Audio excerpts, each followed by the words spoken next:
Hi, I'm DeWayne Smith, Sports Medicine Content Development Coordinator here at NASM. I have two research articles here suggesting that altered lower extremity kinematics can increase the strain or stress placed on the iliotibial band where it crosses the knee joint. The Fredrickson study concluded that long-distance runners with IT band syndrome have weaker hip abduction strength in the affected leg in comparison to their non-affected leg. Although it is not clear why distance runners are prone to hip abductor weakness and IT band syndrome, the study does mention running as a primarily sagittal plane activity.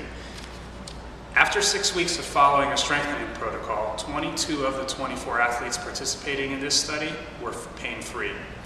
The Ferber study concludes that females with a previous history of IT band syndrome demonstrate a kinematic profile that is suggestive of increased stress on the IT band. This altered profile was represented by greater rear foot inversion, greater knee internal rotation, and greater hip adduction angles when compared to controls. We can apply the principles of the NASM Corrective Exercise Continuum to address IT band syndrome.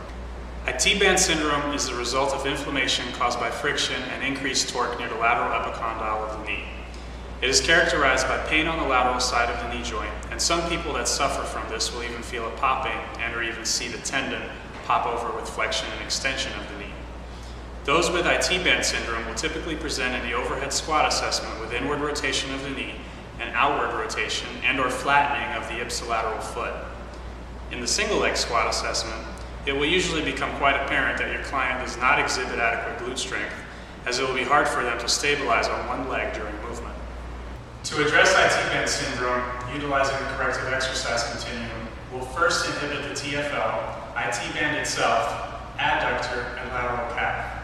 We'll do self-myofascial release for each of these muscles for a minimum of 30 seconds. After the overactive structures have been inhibited and lengthened, the goal is to activate the muscles that are underactive. The Fredrickson study concluded that runners have weak abduction, and this lies right in line with poor gluteus medius activation.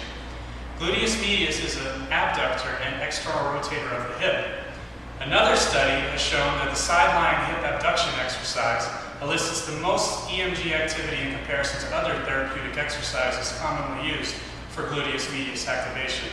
So to activate gluteus medius, we'll use a sideline hip abduction exercise. Perform 1 to 2 sets of 10 to 15 repetitions at a 4-2-2 tempo, as shown here by Mabel. After we activate the underactive muscles, we'll want to stimulate the neuromuscular system to work in synergy again. We'll do this by having Mabel perform a lunge to balance in combination with a curl and overhead press. Here, 1 to 2 sets of 10 to 15 repetitions is indicated. It's perfectly okay to progress or regress an integration exercise. It really just depends on the client's ability to perform what you have written out for them. What you just saw here is a way to utilize the Corrective Exercise Continuum to address IT band syndrome. I've included links to the studies I mentioned earlier at the bottom of this posting. From these studies, we learned that long-distance runners with IT band syndrome have weak hip abduction capability in comparison to their non-involved leg, which can cause altered kinematics. They further show that knee pain caused by IT band syndrome can be relieved by correcting this. So again, the Corrective Exercise Continuum serves as a great way to directly address this. I'm DeWayne, and thanks for watching this video.